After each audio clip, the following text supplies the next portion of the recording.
Episode 32 of the Tool Bags of Sports podcast. I'm your host, Sebastian Caballero. Sports are back. Baseball is back. That is what we've been waiting for a very long time.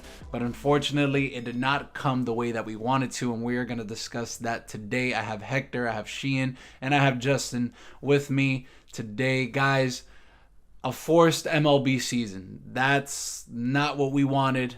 We are getting our baseball season, but it just sucks that the players and the owners could not come together and come to an agreement. But let's just start from the beginning. I want to know your initial thoughts when you heard of the news that we will have a baseball season. It was bittersweet because, I mean, you have baseball back, but at the same time, the process of it was such a pain. It was difficult as a baseball fan just to hear like all the backing and forth and no one wants to hear millionaires and billionaires argue about money. So that it was kind of a turnoff for a lot of people, and I'm probably not the only one that was pissed off at Major League Baseball because of how long this process was, and it wasn't an easy process. But at the end of the day, baseball's back, and that's what matters the most.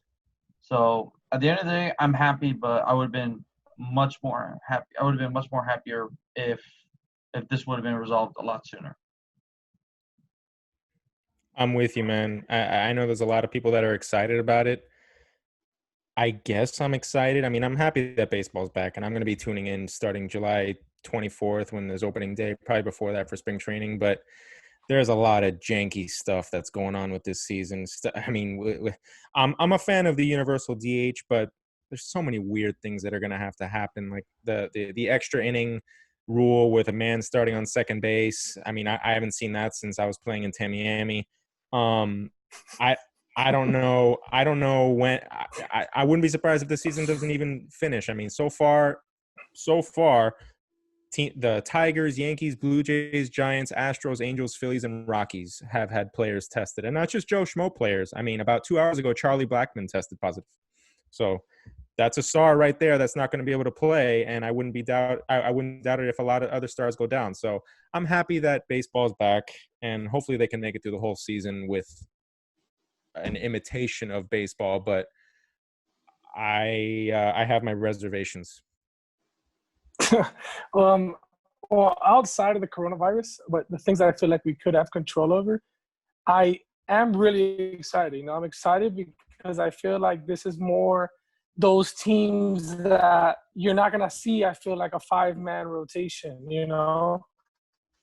It's 60 games. Everyone's fresh. I feel like you're going to see teams go with a 3-4 combo, so the team's really top-heavy at their rotation. I feel like you're going to see them really dominate. The teams with the easy divisions, like the Astros, are going to dominate. You know, and, you know, Sebastian mentioned the Marlins. The Marlins are in a tough division with tough interleague teams, so I think they're going to get dominated, and that just is downfall of it. But, you know, I mean, I'm excited to see, you know, top-heavy baseball with teams using – it kind of reminds me when the Red Sox won the title, and they would use 3 guys, and the guy who was going to throw the furthest from throwing would throw out of the pen the next day, one of the games, and it was crazy. So I feel like you're really going to see some teams really thrive through this. And so that's exciting to me because I feel like it's not going to be the same team, which you will see Houston and LA, of course, and New York. But I feel like some other – top-heavy teams with some 2 good starters. And I'm not going to say maybe the Mets, but maybe the Mets like that can dominate in a short 60-game season. That's exciting to me, at least. We could see some different baseball, even with the runner on 10th in the 10th inning. That's more exciting than anything else. Honestly, man, I'm pissed. Pretty simple. I hate that we couldn't come into an agreement, and it was the commissioner that basically pushed forward this deal, right? And what really pissed me off was after the owner's last proposal, which was the 60-game season that we now have, the players just asked for an additional 10 games, and every owner is just like, we're further apart than we ever were. Like, dude, what the fuck are you talking about, bro? Like, I don't understand, like, what the MLB owners were thinking. Like, how do you not see big picture how important, how crucial this season was? Like, you had a chance to be the first sport back, and you didn't. Like, I'm not gonna go over again about, you know, owners taking a hit with their revenue and shit like that.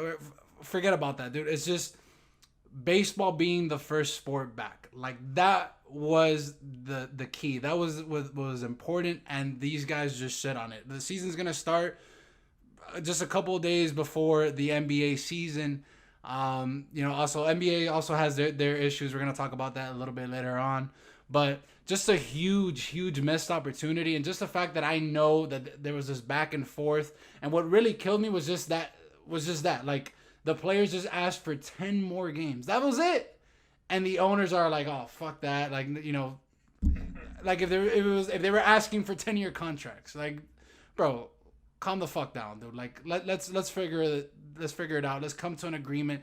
Let's try to save face here, and they couldn't do that. So extremely disappointed. We did talk about the COVID affecting a lot of these teams.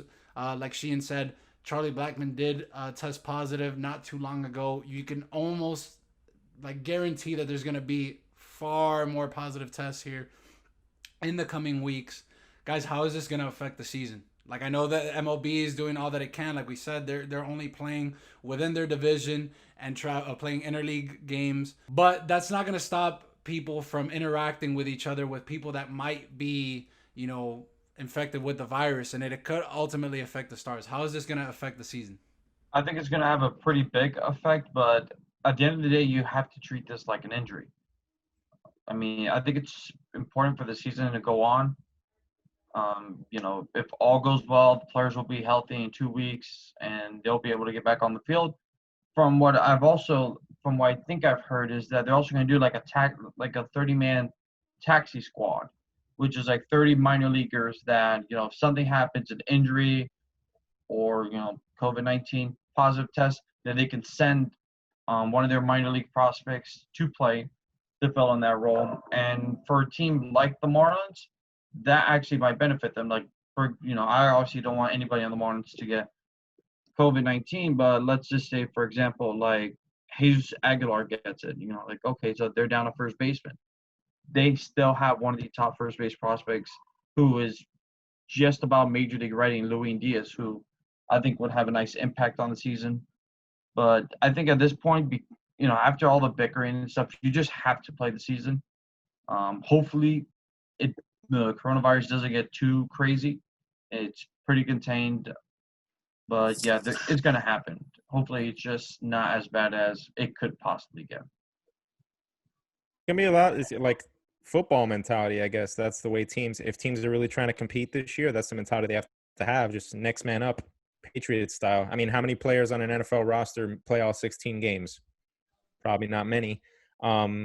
Might be the same way this year for the 60-game schedule, because not only is it a 60-game schedule, but it's in 66 days. So I get it that it's not that long of a season, but that's a sprint. That's still a grind. 60 games in 66 days is no joke. So yeah, next man up.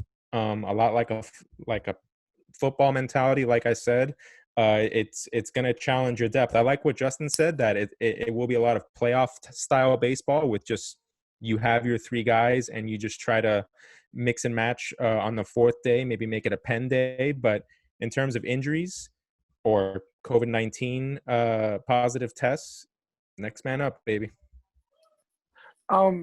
It's kind of crazy. I mean, you got to treat it like an injury. It's true. But if someone does have COVID in a 60-game season, and that's 2 months for people who don't understand. In baseball, 66 days, 60 games. If someone gets COVID and we're talking about a relevant player on your team or a star player, he's out for at least 2 weeks to a month. That's already half the season. So it's scary, because it's like, if one of your guys gets sick, he's probably done for the year. And if you're the Angels and Mike Trout gets sick, you might as well just send the rest of the team home, because that's what's going to happen. What are you going to do when one of your – and I'm talking about teams with a top-heavy rotation. What if one of your best arms gets COVID? He's done. It's it. Your season's over, in my eye, unless you have a really – that's where having depth. Hector was talking about the Marlins having first base depth. Having depth is really going to be important for that sake if your team's not being clean. So it's scary. And I feel like it's something you can't really do to prevent it. So it's like an injury. It's a really serious injury. Yeah. So I mean, at first, I had I opposed to the idea that like okay, like the way that the all sport leagues are going to be played out, that it would you would have to add like an asterisk to it. But I don't see how you can count this now as like an actual season. Like I get everybody is playing, equally. Like they're all going through the same thing. But like you said, like what if the Angels, lose Mike Trout? Like now you're not beating the Angels at full strength. If Garrett Cole and Aaron Judge fall for the Yankees, like you're not beating the Yankees at full strength. I'm not gonna throw out Aaron Judge. Aaron Judge gets hurt every year. But you know what I'm saying? Like if these teams are losing these stars, like you're not beating them at full strength. And then the other thing is just how are teams going to handle some of their prospects, how they're going to handle some of their stars, how are the stars going to handle this situation? Like, if you're Mike Trout, like, are you going to put yourself in harm's way and, play the full year? Things like that. I don't know. Like, I'm glad it's back. It's cool that it's back, but I could see there being some very, very big issues, man. I mean, you see major athletes all over from all different sports. You saw Djokovic. He got tested positive for corona just the other day, and there's for whatever PGA tournament that's coming up. A lot of guys are withdrawing from that. I just don't want it to get to a point where you're 5 games in and all of a sudden everybody's testing positive, and I don't know. Like now you're playing basically a AAA team, uh, playing Major League Baseball games. I don't know how that's gonna work out. I don't know how I feel about it, and I don't know if I would actually count that as a Major League season. How is this gonna affect some of these teams? Because now you're gonna have the Braves playing the Yankees and the Red Sox. Like the Eastern Division is just so like heavy, right? As compared to like where the Central would be essentially weak. You really don't have anybody in the Central other than the Twin that's really going to be dominating. How is this going to affect the playoff picture and the playoffs down the road? Like you said, it's going to hurt a lot of East, like teams in the East. Like the Marlins are. I think I saw a stat on Twitter that the Marlins are going to have like their projected schedule is going to be the toughest schedule. It's I think the most winning percentage, the highest winning percentage. I mean, that's just it's bad luck. But at the same time, the Marlins aren't a team that are really going to compete. It's but for teams like the Braves, the Yankees, the Red Sox, and the Rays, it's going to be tougher for those guys to compete for that championship because not only do they have a tough division to play in, but their interleague play is not going to be any easier because like if you're the Tampa Bay Rays, you already have to deal with the Red Sox and the Yankees, and now you're going to the other side. You have the World Series champs, the Nationals. You have the Atlanta Braves, who are always competitive. The Phillies, who can be good. Let's see if they can be with Joe Girardi as their manager, and the Mets, who almost made it to the playoffs. It's not going to be an easy race for those teams. While you look at the Central, outside of the Twins and the Cleveland Indians, the AL Central is pretty weak. And then you look on the other side, the Pirates are pretty weak. The Cubs can compete. I don't know if they will be able to, but outside of that, I think like the top teams like the Astros and the Dodgers, they'll be fine because they're just that dominant. But everybody else, it could throw a wrench in their plans. For sure. I mean, hey, this might be Mike Trout's best chance to have some playoff success. That's a positive. Just take advantage of that weak Western division or whatever they're going to call it. It definitely, yeah, like you said, Sebastian. I really don't know how to judge this season. I mean, you develop it's so valuable to have some familiarity with your opponents. I mean, if you play for the same MLB team for say 5 years, you've been facing the same guys from the same division for years. I mean, maybe 40, 50 at bats against a guy. That really, really affects your success. But now everything is up in the air. You're facing guys that you're not accustomed to. They're facing you and they're not accustomed to you.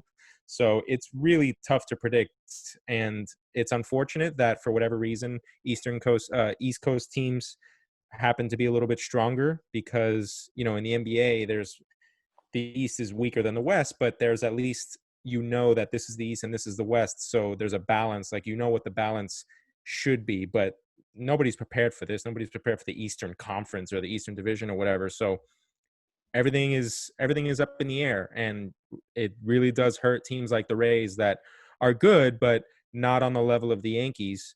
And now they got to go up against the Braves as well. So if you're a team in the Western Conference, take advantage. If you're a team in the East, buck up because you're in a tough division.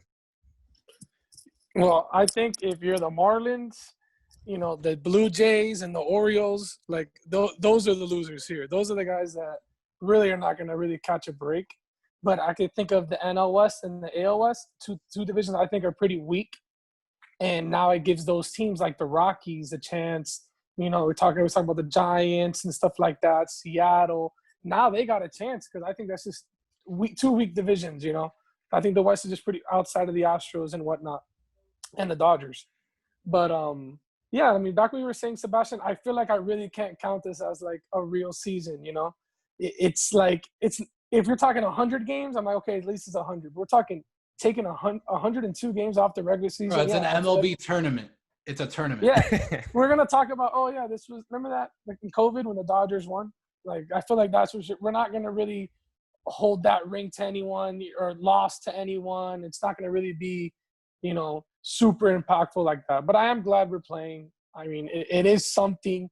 We have talked about the other topics reasons why we don't like it and how the owners are screwing over the players and all the risks that the players have in their careers, the money they have to leave out on the table. But at the end of the day, man, it's got done and they're gonna play.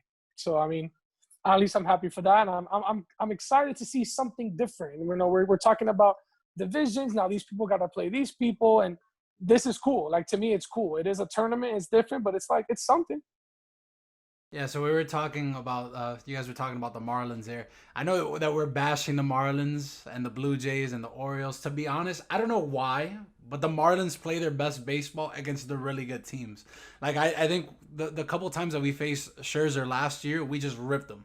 So, It's like all Miami teams. in a way, like, maybe being in a harder division maybe kind of helps out the Marlins a little bit. I know, Hector, I saw you post you had the Marlins winning 27 games. I don't see how 27, 28 games, maybe 26 games, 26 wins for the Marlins is a stretch. I think they're going to be much better this year. I don't really have a lot of faith in Don Mattingly, but that's, aside of the point. But to your guys' point, man, like, in the West, you have the Dodgers. The Dodgers are clearly the most dominant team there. In the Central, I think the Twins, believe it or not, are probably going to be the best team in either league there in the Central. They're the most complete team. And then in the East, you just have so many, man. Like, so many teams are going to be left out. Obviously, you have a playoff expansion here. So you're going to get a couple more teams in. But, like, you look at a team like the Phillies. The Phillies are arguably, like, the third or fourth best team in the East. I mean, I think they have enough talent to be the best team. But based off of what they did last year, like, that's how deep this division is. And it's weird to say because the NL East has always been, like, really, really weak. But this year, it's probably the toughest division in baseball. I wanted your guys' opinion on something here.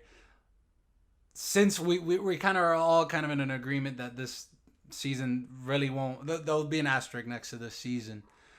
We were talking about the Astros in previous episodes and how them winning another championship would kind of just erase everything that has already happened. This is like the Astros' dream. They're going to be able to play a season without any fans, so they're not going to get heckled. They're not going to get, any shit from any opposing fans or anything like that.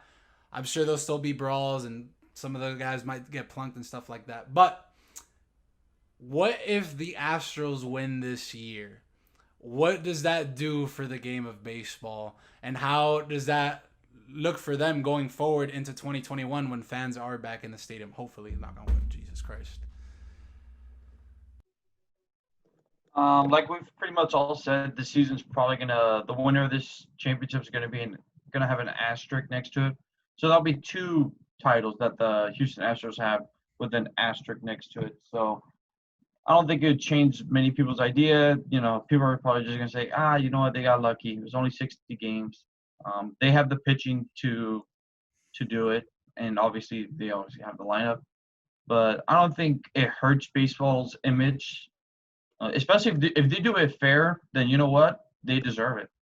But, I mean, you can't deny that team is talented. Up and down the lineup, there are guys that can absolutely rip the ball, and it's still a pitching rotation that's deadly, even though they lost Garrett Cole.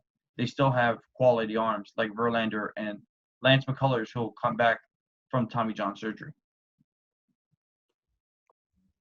Man, I hadn't even thought about the possibility of like what would happen if the Astros won. That would be, I hope they win. That would be hilarious. Oh man, I think that'd be good for baseball because at least it would unite fans in just collectively shitting on the Astros because now they've won 2 asterisk quote unquote championships. I think it'd be great. If the Astros win, in reality, I mean, it does kind of actually, I don't even know because this isn't real baseball. You start with a man on second in extra innings, for Christ's sakes. I mean, so no, you know what? Forget it. This doesn't count. I hope they win so that another one has a big fat star at the end of it for the Astros. I hope they win. Bro, I would laugh, man. I would absolutely It'd be great. laugh. It'd be great. And the part where it's so funny is because they're so good that it could happen. It's not like, hey, like they really can. Yeah. They have so much hitting, so much that like they have amazing minor league system. Like they're so good in that way that they really can. And if they win, they will take over the Yankees' throne as the most hated team in baseball. People hate the Yankees, and everyone really does hate the Yankees because they're so good and so dominant, and their fans are so arrogant. And if the Astros win this, everyone's gonna hate them, and the Astros fans are gonna be so arrogant because no one really can say anything. But I mean, what can you tell them? That was really my last question, but now, Sheehan, you brought up a good point, and I guess I've asked this question when I would broadcast games because back when I was broadcasting games for the Palm Beach Cardinals and the Jupiter Hammerheads, that is a rule in the minor leagues where you start with a runner on second base, right? And I was never a fan of it, obviously, because it's not actual baseball. But let's go with an alternative here, okay? Obviously, I don't like watching 18 inning games in May, right? Like I feel like if you're playing a 162 game season, like yeah, it's cool to watch that game, but when it's something in May, it really doesn't have as much weight as it would at a game like in October or something like that. If we were looking for alternatives, would you guys want to leave the rules how it is? Just keep playing extra innings like a regular baseball game. Would you want to keep this rule of starting with a runner on second base, or would you adopt a tie into Major League Baseball, especially with a 162 game season? Maybe not this season, but with a 162 game season, would you guys adopt the idea of a tie? I personally wouldn't adopt the idea of a tie. I mean, just playing baseball forever. You always hate a tie. No one's ever happy after a tie. It's just it's something that you're not used to it with baseball.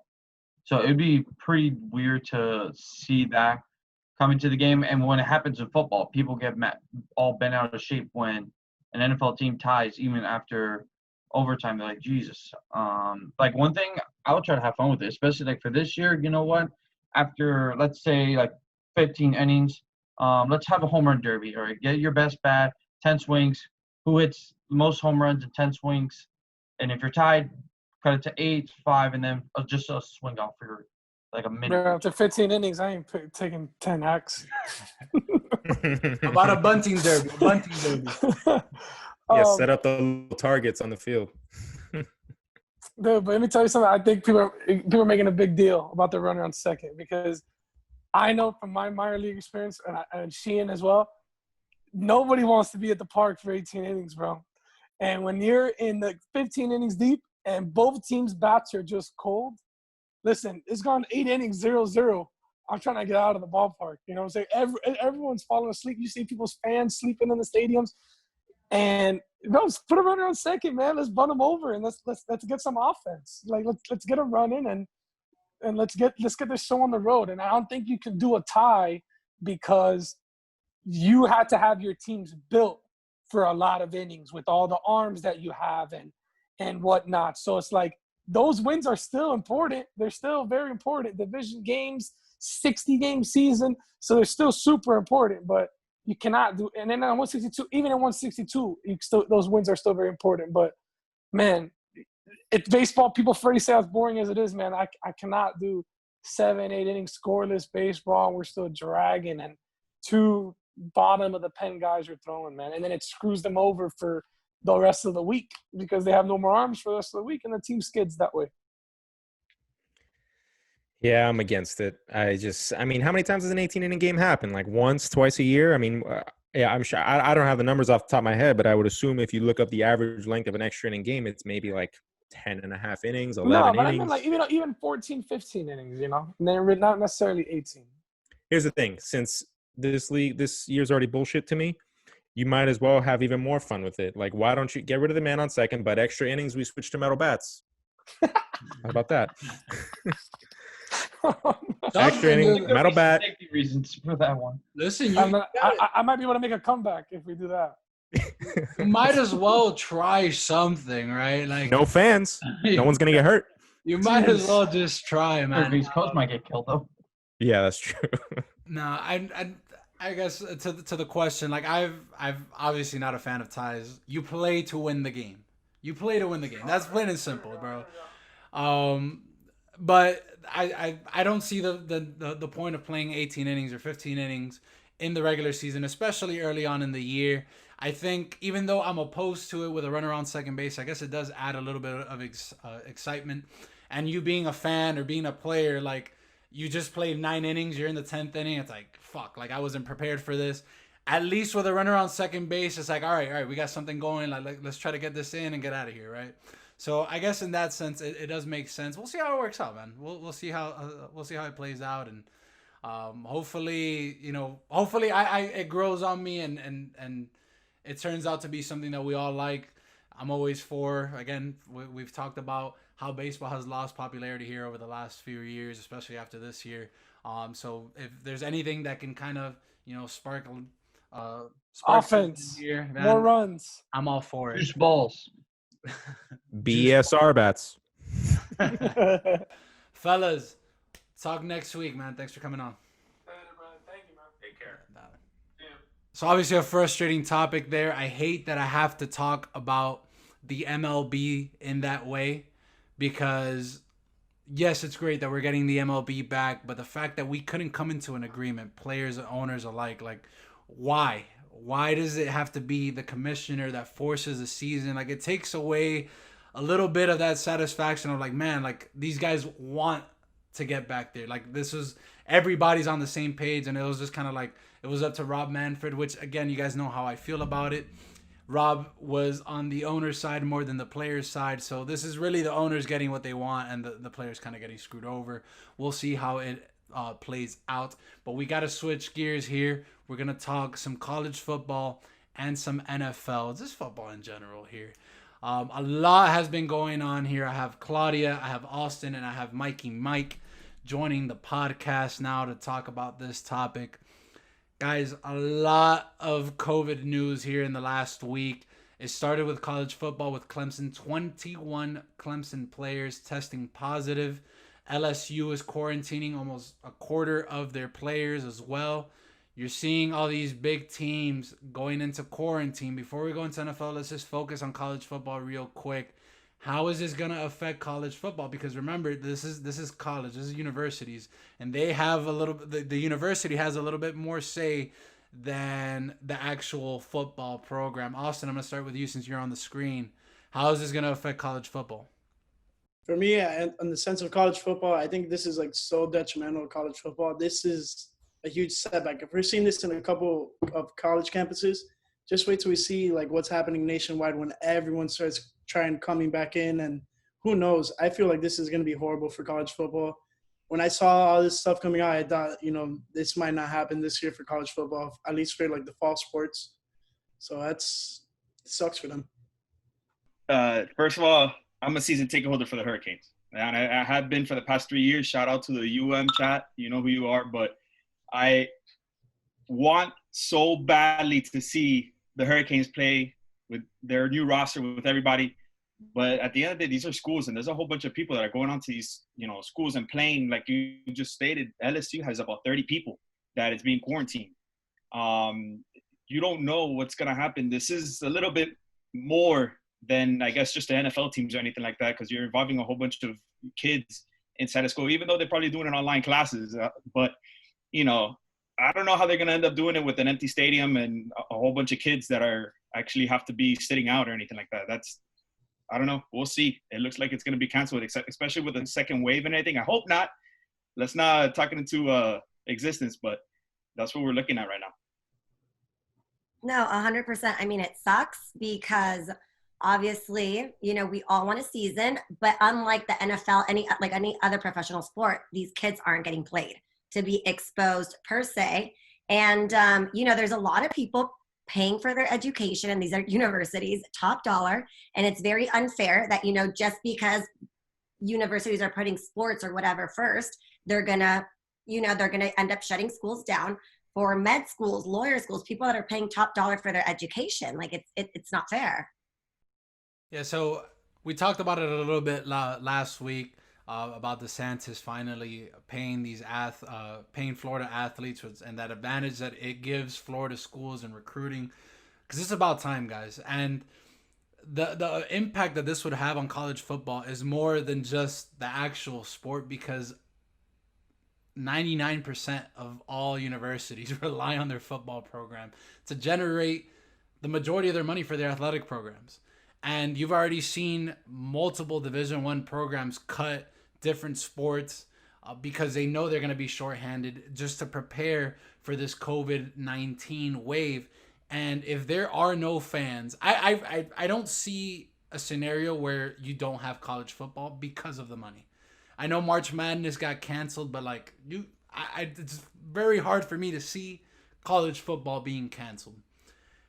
With there not being fans, though, that revenue that's supposed to go to the athletic programs, man, that could be, like Austin said, man, devastating, detrimental to some athletic programs. I believe it was the FSU president that said, God help us if football season is canceled. And it's true. Like, there's so much money being brought in during football season that this could have long-term effects towards these guys. And again, the reason why these athletes deserve to get paid is because they are that important to the universities generating their monies.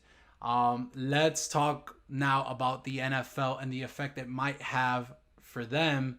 Dr. Anthony Fauci, who's kind of just taking charge here of the COVID-19 cases and all that for the country, has recommended that both college football and the NFL go ahead and play inside of a bubble. Now, for college football, that seems a little bit more realistic because, again, these guys live together as it is at the university. But at the NFL level, you have guys coming from all over. These are adults. They have their families. And it's not like the NBA where it's only 13 players. You're talking about a 53-man roster, plus the coaches, plus the training staff and all that. You're talking about really about 80 to 100 people that you have to worry about every single week. Could you guys see this bubble being a possibility, or how can the NFL handle this COVID situation? Well, I think they have to try to plan it at least learn the way that the NBA is trying to do it.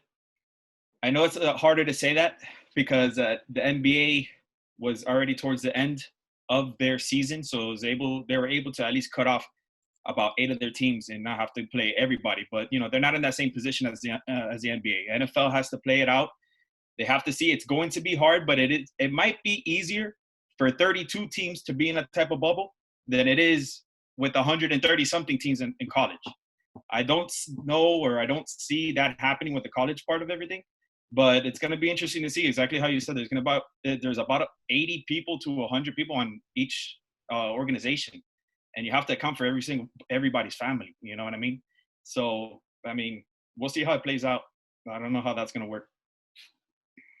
Yeah, and where would the bubble be? So like our bubble for the NBA, was Orlando, Florida, whatever. And look at how all of a sudden they're saying that now New York is even safer right now at this point than Orlando to play in. So these bubbles within a 16-week radius, including plus the four weeks of, preseason, everything can change. Anything can change. The wave, all of it. So, I mean, I think it's tough. I saw that they're starting to implement that players, they're limiting, I think, 15 per locker room, how, they're doing all these things. They're sanitizing everything about, after every practice, everything is being like wiped down, so on and so forth.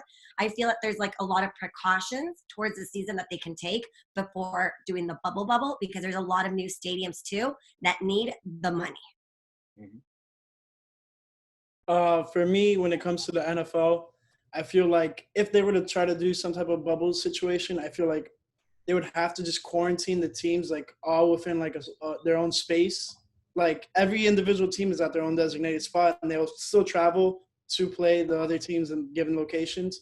And then as far for like the NCAA, within the conferences, like they just stay straight up conference play, and then whoever has the best records at the end of the day plays in the playoffs and whatnot. But in that sense, they kind of just eventually end up merging up. It could take, though, even one, private jet employee, one person at the airport, someone getting sneezed on, for it, the travel again brings up the risk. So it's tricky. You also have to put into account the fact that these players have to be tested every single day after practice, most likely after every single time they meet up for a team meeting. Every time the team gets together, they're gonna have to get tested. And I don't know how much or if there's money involved in that part, in that aspect of things, but it's going to be difficult when you have to be traveling around the whole nation just to try to, test everybody. So it's going to be interesting if they end up doing the season, it's going to be interesting how they do it. And I think I heard that 14 teams are the ones that have tested. At least one player has tested positive in at least 14 teams, not including coaches, so on and so forth. So, I mean, it's going to be interesting. I think that the NBA honestly is going to take a huge step in, in the development of how the NFL is going to play out, seeing how the NBA's bubble per se goes. So we'll see. Yeah. So what we talked about in the last segment for MLB, we also talked about, all the COVID-19 testing. We saw the Rockies, Charlie Blackmon test positive. And that's a superstar in the game of baseball. And we talked about, this would be like a next man up mentality in baseball. That's all good, but in the NFL, it won't be that way. And we've had this conversation before. Baseball's a sport that can get away with not having their stars playing. The NFL, there's only one Lamar Jackson. There's only one Patrick Mahomes. If they go down, already the NFL is already going to take a hit if there are no fans. Imagine if Patrick Mahomes gets sick again, or if Lamar gets sick again. The ratings now are going down. That's less revenue that's coming into the league. That could be a serious problem. I really don't know how you handle that situation, and I don't know if the bubble is necessarily the right answer, because Claudia, like you said, like they're being exposed to different people. Like they might be taking care of themselves, but you don't know if the people that they're interacting with, whether that be workers at the specific stadium or at the hotel, are taking care of themselves, and they can ultimately get the virus in that way. So it'll be interesting to see how it plays out. I don't see, it's a nice idea. I don't see how that works out. I don't see how that works out actually with the NFL, but that's just my thoughts. I did want to get into, now that we were talking about a little bit about revenue loss and all that, Mikey, your boy Dak finally came to a decision. He signed his franchise tag, and the first thought that came to my head was this right here, the loss of revenue, because if the NFL loses revenue, that means the cap goes down in the years to come. There's another superstar in the NFL now that is requesting a trade. He's due for a big payday, and that could affect how teams approach, trading for him and things like that. We're talking about Dak and Jamal Adams, safety for the Jets. I need to ask here because, number one, let's start with Dak. So I think that Dak really missed an opportunity here to just lock up that $175 million, because the cap might not be the same, and he might actually be losing money in the end. What were your thoughts on him just agreeing to the franchise tag? Well, if everyone heard the last podcast about talking about Dak, I was all in for Dak. I wanted him to get paid, and I'm happy for him. And you're right. When we spoke about it in the chat, we were saying that revenue is going to go down. The cap space probably not going to be the same. But one thing that I forgot to mention on the last time that we were on was the fact that I did say that the ball's is in his court. I'm sorry. And the reason why I said that is because if they franchise tag him, he's going to be paid those $31 million, right? He wanted around $40 million. The second year, if he wanted to end up doing that, if the Cowboys wanted to end up franchising him, they're going to end up having to pay him $37 million. So in over 2 years, he's going to end up getting paid about $70 million. He wanted about around 40 mil or something like that a year. He's going to get close to that.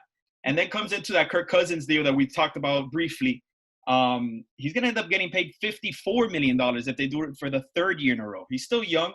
You never know. Like, that's why I was saying the ball is in his court when it comes to that, because eventually if they keep on trying to franchise tag him, again, I don't know where the Cowboys are going to end up being within the draft. They might get lucky and get somebody quarterback, falling to him. But I don't know what's going to happen. I think they're going to be set, obviously, if you heard the last one. I think they're going to be set with their new offense and Dak Prescott coming into a good offense. But we'll see how it plays out, man. I'm excited to see Dak try to prove all the haters wrong. Yeah, it was a very subtle way for Dak to announce that he's returning to the Cowboys with just a picture of him in a cowboy hat and the uniform and stuff like that. Pretty cool.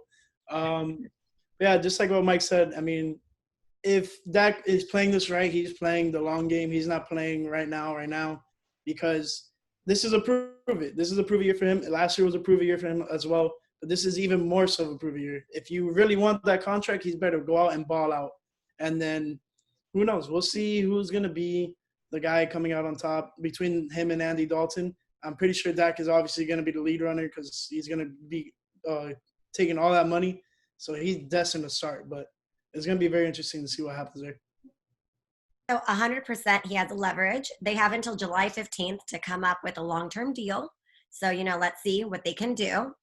And if he does have an awesome possum year this year, they can't even long-term deal him until, the season's over.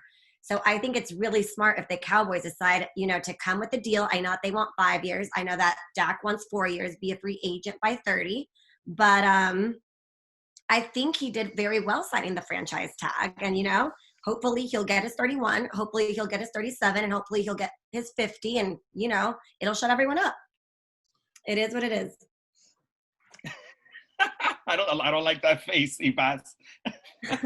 I really don't get it, man. Like, you're offering me 175 mil. He's not worth that. I'm sorry. He's just not worth that. That money was there for the taking and you didn't take it. And I understand, like Claudio said, like he wants 4 years to become a free agent again at the age of 30. It's just an extra year. And this is really like the prime of his career. Like, you can help out your team around you, like really be better. What if he goes 6-10 throughout the next couple of years? Like, I don't know. Like, what if he goes 6-10 this year? Like, you're telling me Jerry Jones is gonna stick by him? Fuck no, bro. Let him walk. Who's gonna take Dak Prescott at the price that he wants? Nobody. That's what I don't understand about this was a deal really that helped out the Cowboys, because it's like, all right, we got Dak. Like, this is what we agreed to pay him. I don't mind paying him that for 1 year, but like, bro, you have Andy Dalton there for $7 million. He's looking for a second opportunity. He's not a bum, and I think that Andy Dalton's really not that far off from Dak Prescott. I don't know, man. I would take Andy Dalton. He's a Texas kid. I feel like there would be. Is very stubborn. We know this. But the thing is, too, he has to be aware that the free agency market for quarterbacks isn't, that available. There's no team right now that's thirsty for a quarterback per se. Look at Cam Newton. He doesn't even have a job. And he actually didn't win it, but went to a Super Bowl. You know what I mean? So the free agency for quarterback, too. He can't be putting on his bows and like, oh, I want this, because the market isn't, huge right now looking for quarterbacks. Yeah, and just to piggyback on what you were saying, Yeah. Sebastian, you're right. It's the Cowboys right now. They signed to that 1 year deal. It's and Austin said it's a prove it year again. Hey, listen, you want all this money?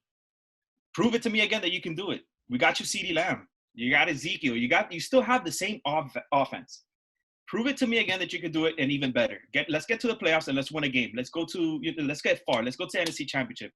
At the end of the day, you can't lose. And like you just said, I had some time to think about it. I did say I had a lot of Andy Dalton slander last time, but you know what? He wasn't on a good Bengals team, and he comes in on this type of offense. And in reality, Andy Dalton did enough on a bad Cincinnati team for many years. Imagine what he can do on this type of offense. You know what I mean? So if you go away from Dak Prescott this year, if he has one of those 6-10 seasons, why not sign Andy Dalton again or for the next year or something like that on a minimum contract or whatever, another $7 million contract? So I understand what you're trying to say. Dalton gets hurt, and that's one thing. Dak hasn't missed a game since he's been starting. I think he missed a practice, and it was a huge deal. He hasn't missed a game. He stays healthy. So that's also another huge advantage to him versus Andy Dalton. And plus, age obviously favors Dak a lot more than Andy Dalton. But, for 23, my math is super wrong, for 24 million less, I don't know. But all we know is that the Cowboys will be having Dak this year. So all I know is that the Cowboys are going to be 8-8 again this year. The Cowboys special, baby, 8-8. And whatever, man. Like, I think I feel because of their brand and because of the Cowboys are, and because maybe Dak's first year when they went 13-3, like, people are just waiting for them to just pop again. But it's like, this is what the Cowboys are, bro. Like, they're not gonna be Super Bowl contenders. I'm sorry. You can try to convince yourself, oh, they have this star-studded offense, which I guess they do. They have the weapons for it, but their defense is horrible. They're not gonna win anything with that defense, and anytime soon. They're not gonna win anytime soon. So whatever. I mean, if you want to go ahead and invest, like I said it before, like, this is a win for the Cowboys organization, because now it's like, yeah, you're committed through next season. But if he goes 8-8 again, you're not gonna sign him long term again. You're not gonna offer him 175 mil. You're not gonna give him the contract that he wants, because he's now shown you in 2 consecutive seasons that he cannot carry your team. So win for the Cowboys there. Let's talk about Jamal Adams, because again, cap could potentially be coming down. Jamal Adams is due for a contract. In fact, one of the teams that he's interested in is the Cowboys, who are on a tight budget here. But the Jets, if they move him, they're going to need a lot in return for him. But teams might not be willing to give that up, especially if the cap's coming down, and he's going to be asking to be the highest paid safety in the league. So my question for you guys is, how would you handle this if you were the Jets, and if you were the Steelers, the Saints, the Dolphins? Would you want to trade for a guy like Jamal Adams? All right, so I checked the team. He recently came out with the list of teams that he's wanted to go on, and I'm gonna read them off for you. Like you just said, it's the Cowboys is one of them.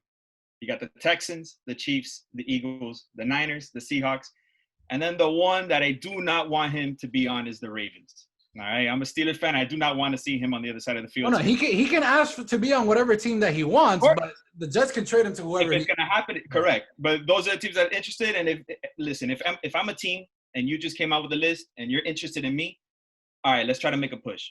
He's pissed off with the Jets, so I don't know how the Jets feel about this. I don't know if they want a disgruntled star on their team. They might let him go for maybe a little bit less than what they really want just to get him off. Because, you never know. If something doesn't happen at the start of the year, they'll do what everybody else does. They'll sit out. I'm not going to play for this team. I'm not going to hurt myself. I'm not, why would I play for a team that I don't want to be on and risk myself getting hurt, especially that I'm still young. He's going on his 4th year, 2-time Pro Bowl. He's getting ready to get paid, just like you said, as the top safety in the league. This man is a real deal. So, I mean, I don't know. We'll see. If you're a Jets fan, hopefully you get the deal that you want. But you're losing out on somebody that's a cornerstone of any defense right now. Yeah, I feel like, I mean, Jamal, he can go to any of those teams he listed, but the probability of that happening is slim to none. Like, whenever you request to go to a specific team, it barely ever happens, especially if that team is not willing to pay what the Jets are probably asking for him, which is probably like a first round pick, maybe two, who knows. So the asking price may be too high, who knows. And also, he opened up about how he was just not happy with Adam Gase.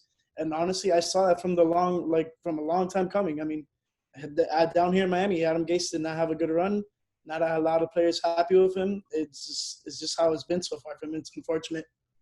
Austin, real quick, Claudia, sorry to jump in here, but I wanted to ask you this at some point.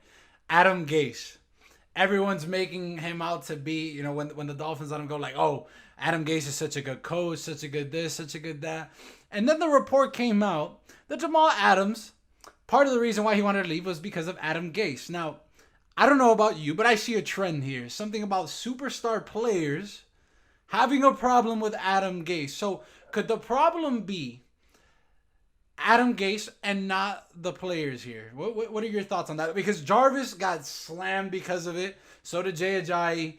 A bunch of players. Like, honestly, from the trend that has been happening so far, from what I've seen first hand as a Dolphins fan, like, I've seen it happen. Like, star players walking out. I mean, at the time, obviously, we couldn't give Jarvis his money that he wanted, but Adam Gase also wasn't willing to give it to him because he kind of had full control. And he wasn't he was the last man to say anything. He was the one that struck down the hammer and decided whether or not things were happening. And he ran talented wide receiver Jarvis Landry, Jay, even though he's like kind of washed out now, he's not really doing anything. So it sucks. It sucks having your star players like not satisfied being in your organization anymore. Claudia, now I'm going to go to you. Let's go back to the original question again.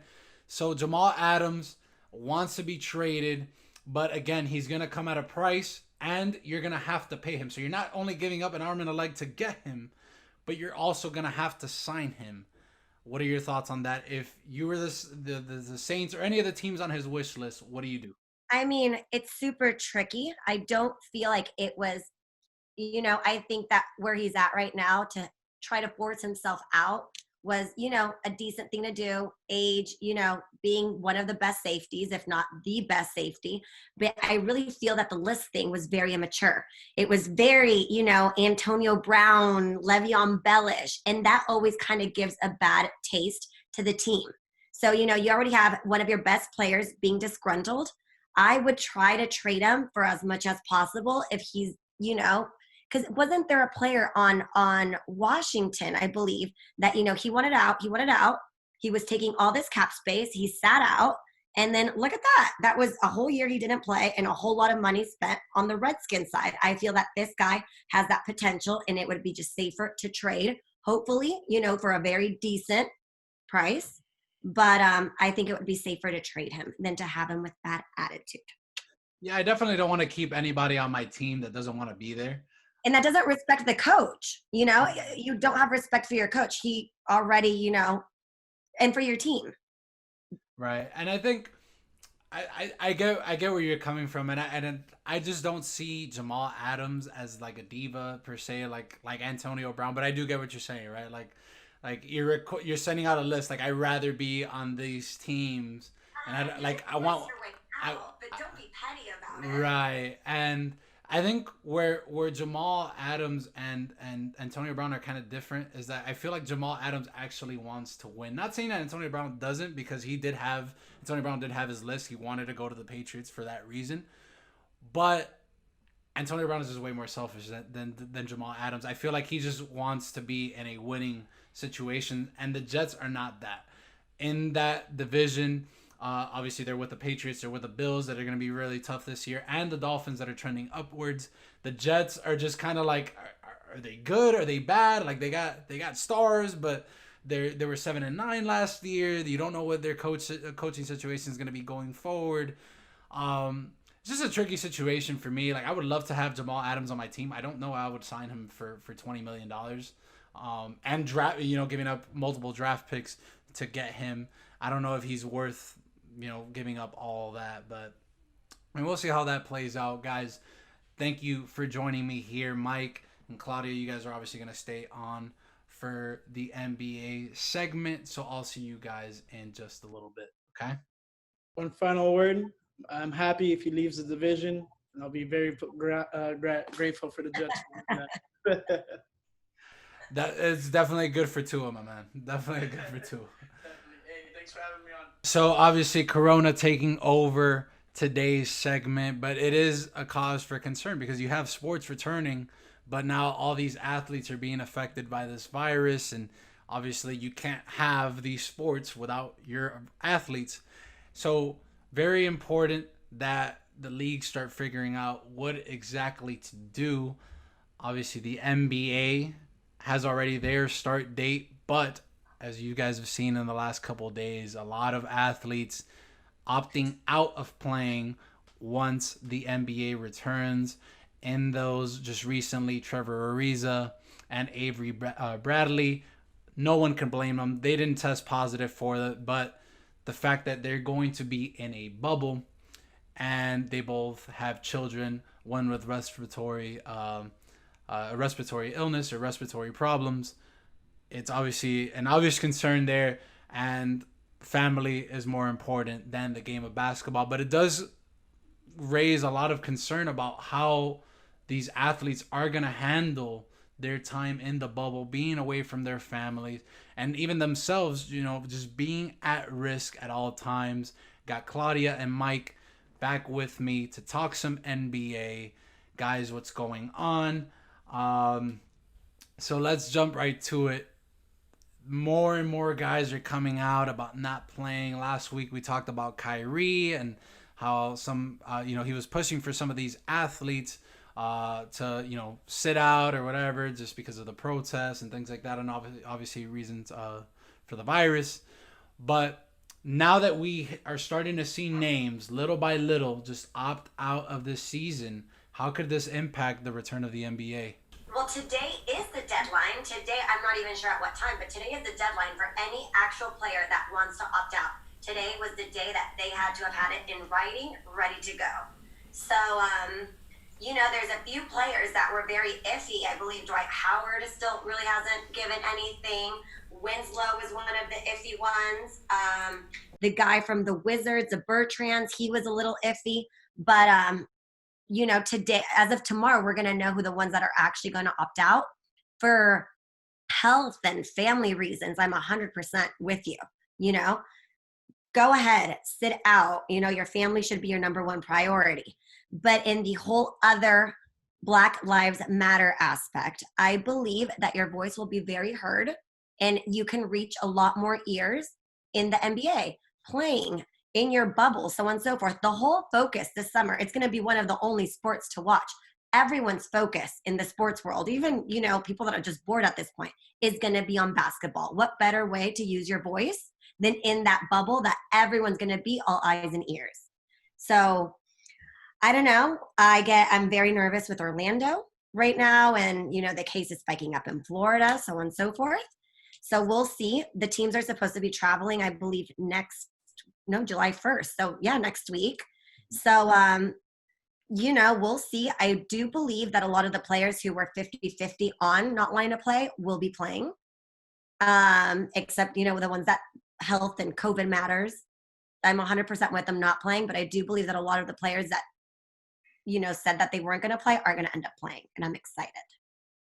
Yeah, you definitely got to respect the decision of all those players that are stepping out with whatever their reason may be, whether it's for the health reasons of COVID, whereas the Black Lives Matter part, I mean, they're taking their stance, and you just respect every step of the way. There's a couple of people on there, like you mentioned, Claudia Bertans. He's a contract year, and he's actually like killing it this year for the Wizards. And you could, if you're in his shoes, I guess you could say, you got to weigh the options. You're on the Wizards. It's not the best team right now. You're, like I said earlier, you're in a contract year, but he has a history of ACL injuries.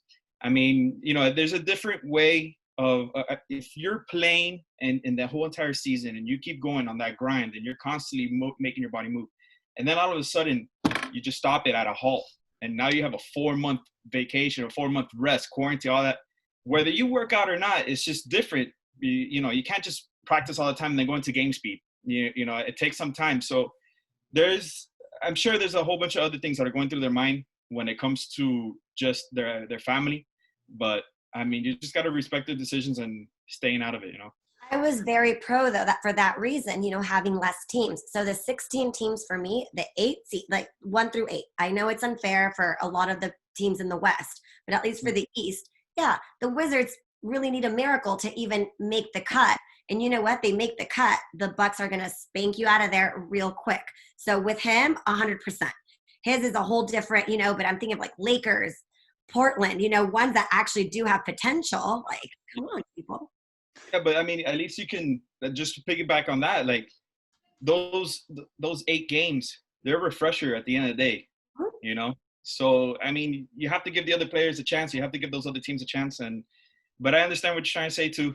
They should have made it. That those 16 teams make it that 8 playoff run. Just keep it like that. But it wouldn't be fair. There would have been tremendous uproar when it came to that. In the West, though, but the East, I get the frustration of Washington. You know what I mean? In the West, so excited. Listen. Whatever teams land as a number 8 seed in either division, they are not gonna get past neither the Lakers or the Bucks.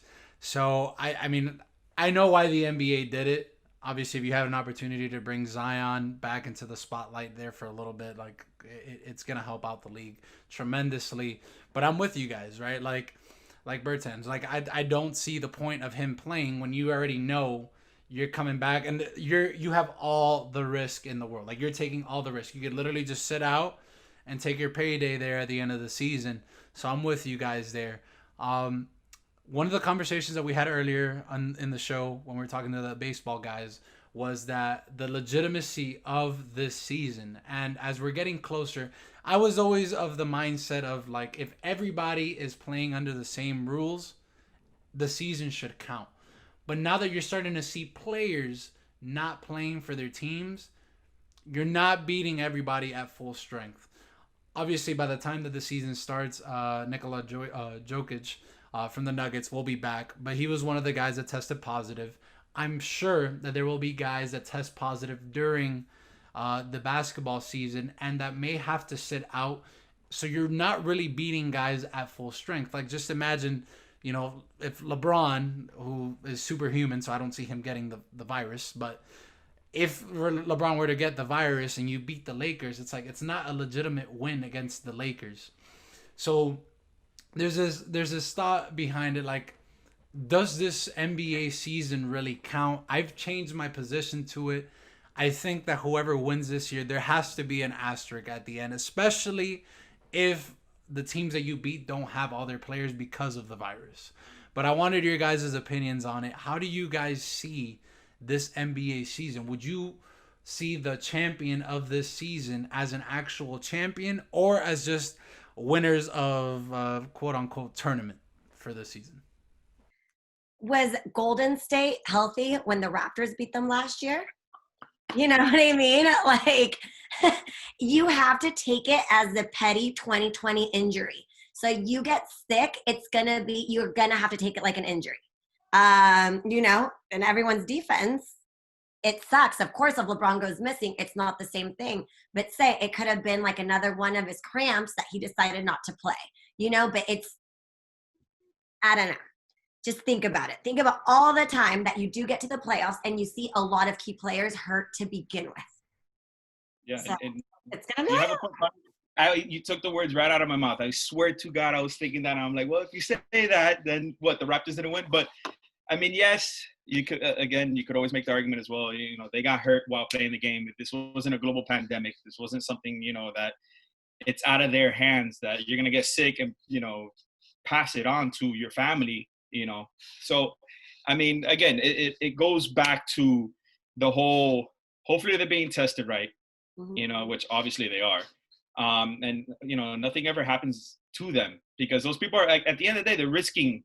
I mean, I don't want to make it more dramatic than what it is, but they're risking their lives out there for our entertainment in a way. You know what I mean? But these guys want to play, and you're right. Without the key players, without the LeBron James, without these guys, then would you really have the season? You know. So I don't know. We'll see. We'll see how everything goes. A lot of these key players are excited to start though. There was a huge, LeBron trained with, who did he train with? I don't remember. But there was a whole, no, I'm sorry. That was NFL. That was Tom Brady with Russell Wilson. Wrong sport. No, a lot of players though have voiced that they're excited to restart the season. And, they're going to be taken care of very well, I believe. And so, LeBron, I'm sorry to cut you. I thought you were done, but LeBron is itching to get the season done. He was on a tear this year, and he was literally on the way. Lou Williams now is like, oh, I'm 50-50. No, I know he's not Paul George and Kyrie, but you know what? Lou Williams is a huge impact on the Clippers. Now that he's like 50-50, I'm like, Yes. You never know. That would play that's a huge missing player. Yeah. For if Dwight Howard decides to sit out, they're going to play AD center all the time. He's going to be playing even more minutes. Who's the guy? Bradley's the one that already said he's out. He's out for the season, 100%. 100% respect it. But his position, he was a great defender, whatever. But get J.R. Smith. There's players that actually want to play the game. Come on. No, so I have to say, Claudia, you reminded me of why the only reason why I hate doing this in specific, because after starting this podcast, I've become the fan that I hate. Cuando me conviene, when it benefits me, I see things in one way, right? So how you just mentioned the whole, where the Warriors healthy when the Raptors won, like I'm obviously not a fan of the Warriors, and I was slamming. I was like, bro, listen, this season counts. Like, it happens, injuries happen or whatever circumstances, but to this pandemic now, I'm just like, oh, it doesn't count because if they get the virus. And that was a perfect example. And it's true, bro. I've noticed that I've become kind of a hypocrite with this, because it's just like, yeah, I have my certain views with one thing, but then on other things, if it's like the exact same situation with something else, like I might have a different opinion. I'm a fucking hypocrite because of it. So it's super funny. I guess. I wouldn't. I'm gonna count the Raptors championship. Obviously, the injuries happened while they were playing. So I guess if I'm counting that, I guess I have to count this season, since it would kind of just be like if guys are getting injured. I mean, it's one of the seasons that's going to go down like, oh, do you remember the 2020 season where everything, it's always going to be that. Look at right now, even you're loving MLB. Look at the MLB and the sign stealing. You know what I mean? And what? They're still champions. They cheated and they're still champions and they're still being considered. So you know what? It counts. There's definitely going to be an asterisk, like you said, Sebastian. There's definitely going to be an asterisk on this, whoever the champion is going to be this year. But I don't know, man. I'm excited. Obviously, we all are. Some sports are coming back. No, absolutely. And again, like obviously whoever gets crowned the champion, like you did win, because everybody again had started from the same starting line. But it does have to have, I guess, an asterisk because of that reasoning. And again, the only reason we would have an asterisk for me is if, for example, Kawhi catches the virus and he can't play in a series, and it's like, all right, well, you beat the Clippers, but you didn't really beat the Clippers. But Claudia, I'm with you. I'm gonna change my stance. I'm siding with you guys. I do agree with that. If it's gonna defend the Raptors' honor and the fact that they actually beat Golden State, then yes, I'm switching my opinion right here on this show. That's it. I was wrong on this. We're not going to be seeing Golden State, not even in a petting Oh, number 12. thank God. It's going to be a great season. What? That who? I know. This is gonna be major. Us being 305ers, I'm really excited to see Miami. I really feel that this year they were giving it its all. I feel that a lot of the players kept in shape, kept practicing, kept everything. They've been a very quiet team towards everything. Let's be excited for Miami in the East. Come on. I agree with everything that you said. I'm glad we brought up the Heat. Obviously, we're all fans here. I don't know, Sebastian, you went up to Orlando. I don't know if you're a Magic fan right now, but Bro, honestly, You know, I never said I was gonna make the switch, bro. But like one of the first days of me moving up here, bro, somebody gave me this magic cutoff right here. No, man, they don't know, bro. I'm Heat all the way, 100%. If the Heat are out, then obviously I'm rooting for LeBron, whatever he's at. I'm not rooting for the Lakers. I'm rooting for LeBron. There's a big difference, huge difference there. Um, But what you were saying, just to think about the Heat, like that, the one thing that scares me is that we have so many shooters, and you know when shooters shoot, they're on a hot streak, and you have to keep them going. And I'm gonna come back to this 4-month layoff thing. I hope they've been shooting in practice, man, because well, here's the one thing that I will say about the Heat and why I like them. I think that they benefited from this break because they were together. They were united the entire year. That was the one strength of the Heat, that they played as a team. They all got along, and I don't think, like, even though went through this break, I feel like a team like the Clippers, who didn't really have that bonding time, in the regular season, are now gonna have to like come up with it here in a short span of weeks. For the Heat are just gonna come back like, yo, let's get after it or whatever. Miami, the state of Florida, was one of the first states to actually reopen facilities, so the Heat have already been working together, and I could see them pulling off some upsets, man. Again, the circumstances are different. You're playing inside of a bubble. There's not gonna be fans. You're all playing in the same area, so again, it's gonna be like a tournament. And I feel like the teams that are really going to strive are the teams that are more unified, and it's not going to be so much talent, as much as it is how you play as a team. And I think that the Heat could benefit. I don't know if they'll take down the Bucks. It wouldn't surprise me if they won, if they came out of the East. It really wouldn't, because every time we played Milwaukee, we played them well, but we beat them twice. We did, and I went to that game, and they spanked Milwaukee. I don't know if Giannis having a kid affected his playing skills. Within the 4 weeks of Giannis playing, Covered them. What I meant by that was just kind of like, okay, if you were to compare both teams, like who has the better team, I think you would side with like the Bucks are slightly a better team, but because of the Heat's youth, right? But again, that's why I said it wouldn't surprise me if in a 7-game series the Heat were to take the Bucks out. So that's what I was. Honestly, I'm 100% believing in the Heat this season. 100% in the East. The East, to me, I think that the East in general is going to be a little bit more affected because there's a lot of more newer players. There's not the chemistry that the West has. They're not the Rockets. They're not the Lakers. They're not the Clippers. They're not even Portland. Even if Portland was one of the negative teams to get on board on this, Portland still has a very united team. OKC, Chris Paul, hey. I feel like the West is a lot more unified per team than the East. And Miami is unified. Yes. I just want to point out that Claudia is from San Diego. She's actually in San Diego right now, and she's here hyping up the East Coast, the Beast Coast, with Miami. She's abandoned ship with her Clippers. Abandoned ship with her Clippers, just saying. But guys, that's all we got here for this one, guys. Thank you for joining me on this, and we'll see you next week. Bye. Bye, guys. See you guys later. Man, so a little bit of a longer show there than usual, but covered a lot of topics. Obviously, a lot of COVID. It is a concern here for every single league, especially with it affecting the athletes. Maybe not the athletes directly, but also their families and things like that. We will see how this what effect this has long term with all the athletes. I want to thank every single one of my team members for joining. Man, I have literally the best team I could have ever asked for, dude. Like, these guys are so on point. They came in and killed it today. So shout out to you guys. Thank you guys so much for everything that you do. Guys, don't forget to subscribe to the podcast. We are on Apple Podcasts, Spotify, iHeartRadio, YouTube.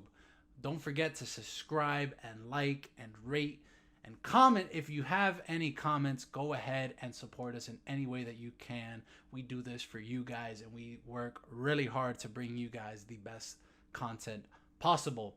Until next time, I'm signing